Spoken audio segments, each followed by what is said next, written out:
there's one city that never stops, it's Lagos. It's Africa's largest megacity with 20 million citizens. It's quickly seized an opportunity. Nigeria's become the third largest user of cryptocurrencies in the world, after Russia and the United States. Recently, the country's been going through an artistic revolution. It's now one of the cradles of NFTs. Something that's put a smile on Osinatchi's face. He's one of the world's best-known crypto artists. I'm Osinatchi. I'm 30 years old. I'm also Africa's foremost crypto artist. Osinatchi is one of the pioneers of NFTs. He started creating his digital works in 2017. There is this piece called A Beautiful Storm. Another one that was quite popular is this one titled Choose the Man You Will Become. It's made in form of a barbershop poster. It goes beyond the idea of a barber poster. It now represents choices that we make as human beings in life. Any other artist can decide to use whatever software that works for them. For some, it's Photoshop. I work with Microsoft Word. That is what I make my art with. And there's a lot of limitations with Microsoft Word because it's not meant to be used for art.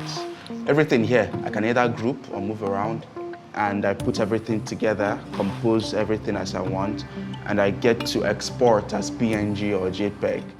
I was still in secondary school when my dad introduced me to the internet. In those days, you had to go to a cyber cafe because you can't afford a computer at home. He took me to the cyber cafe, opened my first email, and just showed me a few things. And then I kept doing it, I kept going. And I think it was the love for the computer that made me stick to the love for creating art. His pieces are sold for thousands of dollars to collectors all around the world. In Lagos, one person saw Osinatchi's talent straight away and bought several of his creations. My name is Lugu, and I am an investor and entrepreneur. He's also passionate about NFTs. His love of digital works is displayed on all the walls of his building. Yep, he has his own building. Even in his studio, with the artists he produces, he can't stop talking about NFTs. So as Ambreen, the production company, they're doing something on NFTs. You know, I'm into blockchain. I need to come for a tutorial. I swear. I mean, I do crypto, but that's kind of where I stop. Okay. But I see you going, Same you're family. going heavy Same on family. the... I am. I won't lie. I just see you be talking. You make me feel so ignorant. No. We're still like early. I told you guys to get in on this. I'm like, I don't know what it is. There are a couple of guys who are doing some things. I don't know if you heard of Osinatchi. He's like probably the biggest crypto artist. I mean, his pieces now, like biggest crypto artist out of Africa, his pieces now go for like $50,000, $90,000. Those amounts don't frighten the businessman. I sleep, eat, and breathe NFTs. I have a pretty interesting collection. In less than a year, he's become the owner of more than 400 NFTs. This is a piece from Osinatchi. Ferocious was one of the first artists that I bought. Her works can cost anything from, $500,000 and up. I've been fortunate to have got some things, at great prices.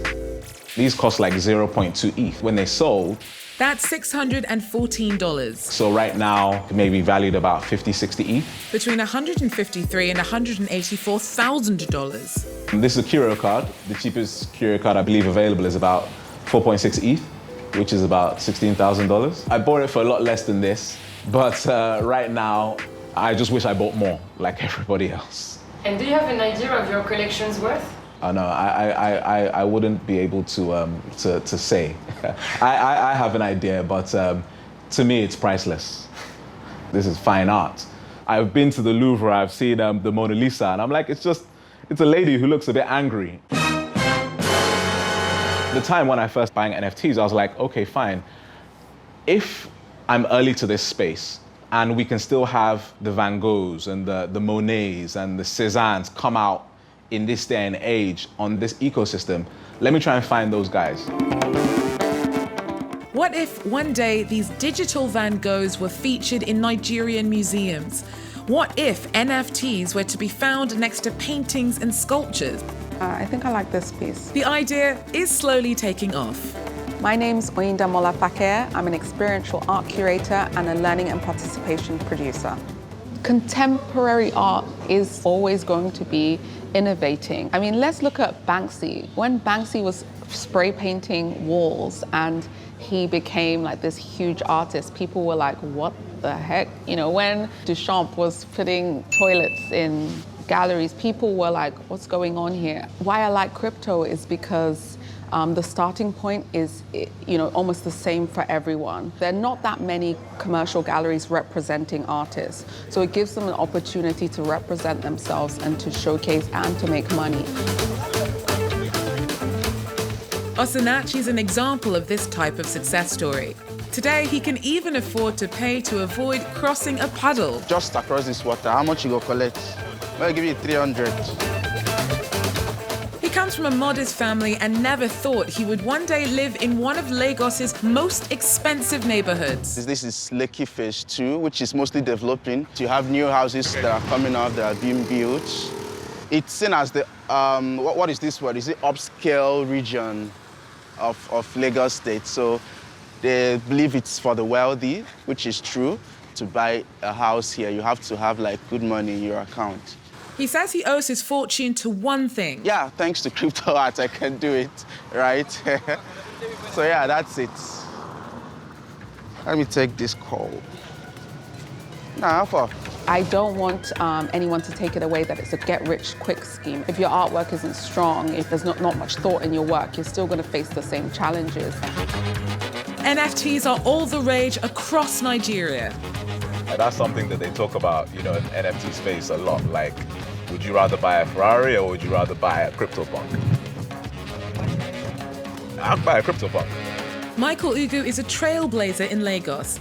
Today, he's been invited to Nigeria's very first conference entirely devoted to crypto art. The event's all the more remarkable because the Nigerian Central Bank has banned cryptocurrency transactions. Rather than putting Nigerian collectors off, more and more people want a share of the booming NFT market. August saw $3 billion of NFT sales worldwide, a 10-fold increase in just a month. How's it going? Cool. My name is Chutai. We want to make sure that Nigerians and Africans generally don't miss out on the opportunities that blockchain technology offers. And we're focusing on NFT. And as you know, Africa is very rich in culture and creativity. So all of these can be a unique opportunity for us to rewrite our story as Africans, okay? So if we can unlock the wealth that we have in residual form through NFTs, then we don't need to be begging for aid from Western nations, It's important we tell our stories.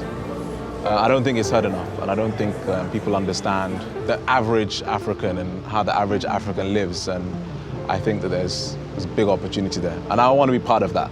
So I'll do my part. I'll try to do my part, as long as God gives me the energy and the strength.